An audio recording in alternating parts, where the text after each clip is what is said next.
You say yes to covering someone's shift even though you're exhausted. You help your friend move apartments for the third time this year. You listen to your coworkers' problems for 2 hours during your lunch break.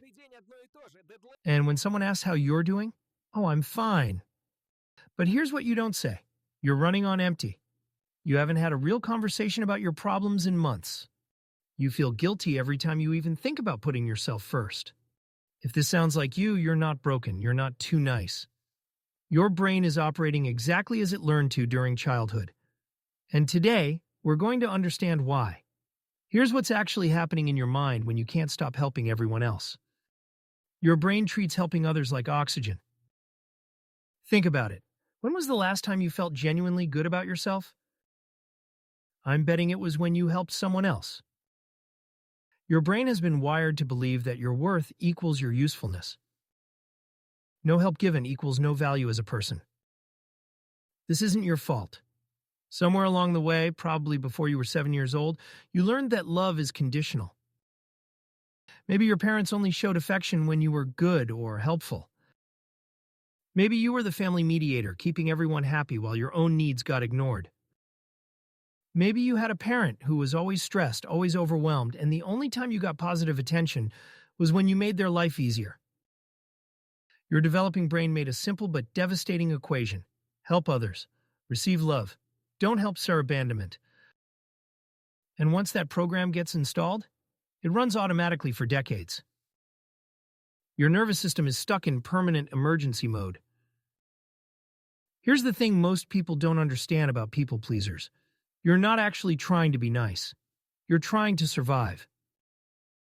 Your nervous system treats other people's anger, disappointment, or even mild frustration like a threat to your existence. When someone asks for help, your brain doesn't think, do I want to do this? Or do I have capacity for this? It thinks if I say no, they might reject me, and rejection feels like death. So you say yes, even when you're drowning. Your body physically cannot tell the difference between someone being slightly annoyed with you and someone literally abandoning you forever. Both trigger the same panic response.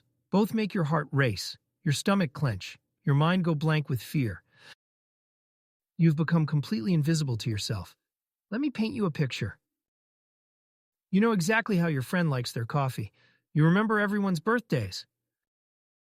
You know who's going through a breakup, who got promoted, who's having family drama.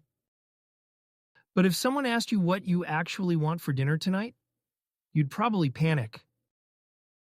You've spent so much energy tuning into other people's needs, emotions, and preferences that you've lost connection to your own. Your internal voice has become so quiet that you literally don't know what you want anymore. You can read a room like a professional. You can sense tension from across the street. But you can't sense your own hunger, your own tiredness, your own emotional needs. You've become a human radar system for everyone else while going completely offline for yourself. The guilt is programmed, not personal. Every time you think about saying no, guilt floods your system like a tsunami. But they need me. I'm the only one who can help. They'll think I'm selfish. What if something bad happens and it's my fault? This guilt isn't coming from your adult brain. It's coming from your childhood programming. The part of you that learned that other people's needs always come first. The part that learned that taking care of yourself is inherently selfish and wrong. That guilt is so automatic, so intense, that it feels like truth. But it's not truth. It's just old programming running on a loop. Your no muscle has completely atrophied. Here's what happens when you haven't said a genuine no in years. The muscle literally weakens. Saying no starts to feel impossible, like asking someone who hasn't walked in months to run a marathon. But here's what's crazy. The more you say yes when you mean no, the more resentful you become. You start to feel angry at the people you're helping, even though they didn't force you. They didn't manipulate you. You volunteered. But your soul knows you're betraying yourself with every false yes. And that resentment, it leaks out sideways. Passive aggression, martyrdom, silent suffering with dramatic sighs. Because you can't be direct about your anger when you're not supposed to have needs in the first place. The people-pleasing paradox that ruins everything. You think people-pleasing makes you more loved, but it actually creates the opposite effect. When you say yes to everything, people can't trust your yes. They know you don't really mean it. They know you're operating from fear, not genuine care. And the relationships you build on people-pleasing? They're not actually about you. They're about what you can provide. People start seeing you as a resource, not a person. They come to you when they need something, but they don't think to ask how you're doing. Because you've trained them not to. You've taught everyone in your life that your job is to give and their job is to take. And then you wonder why you feel so alone. Your childhood survival strategy is now suffocating your adult life.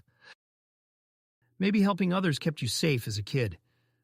Maybe it was the only way to avoid conflict, to get attention, to feel valuable in a family where you otherwise felt invisible or like a burden. If your parents were fighting, maybe you learned to be the peacemaker. If your parent was depressed, maybe you learned to be their emotional support system. If your family was chaotic, maybe being helpful was the only way to create some stability. But what kept you alive then is killing you now. You've become so focused on everyone else's emotional temperature that you've forgotten you have feelings too. You've become so good at anticipating everyone else's needs that you can't recognize your own. The recovery path isn't what you think it is. You probably think you need to become selfish. You probably think recovery means turning into a cold, uncaring person who never helps anyone. That's not it at all. You need to become honest. You need to start telling the truth about your capacity, your feelings, your limits. You need to start distinguishing between genuine care and fear-based compliance. Start small. Notice when you're about to say yes out of fear versus genuine care. Feel the difference in your body. Fear yes feels tight, anxious, rushed, desperate, like your survival depends on it. Care yes feels open, clear, willing, spacious, like you're choosing it freely.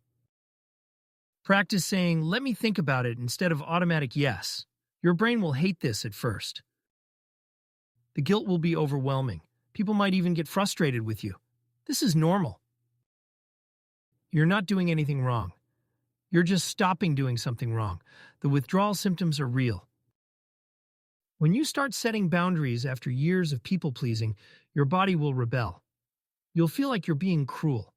You'll feel like everyone hates you. You'll want to cave and go back to saying yes to everything just to make the discomfort stop. This is withdrawal. Your nervous system is detoxing from the people-pleasing drug. The drug that gave you temporary relief from abandonment anxiety, but kept you trapped in exhaustion and resentment. Expect the guilt. Expect people to test your new boundaries. Expect some people to get angry or disappointed. This doesn't mean you're doing anything wrong. It means you're doing something different. And different feels threatening to people who benefited from your old patterns. Your worth isn't earned through service. You are valuable because you exist, not because you're useful.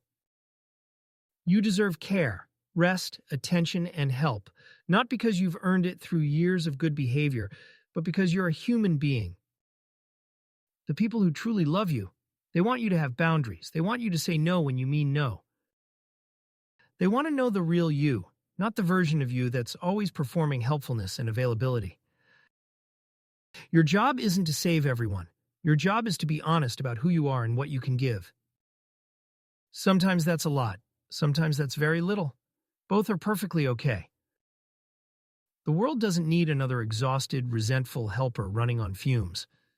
It needs you, rested, honest, boundaried, and whole. What's one small way you can put yourself first today? Let me know in the comments. And if this resonated with you, subscribe for more psychology that actually makes sense.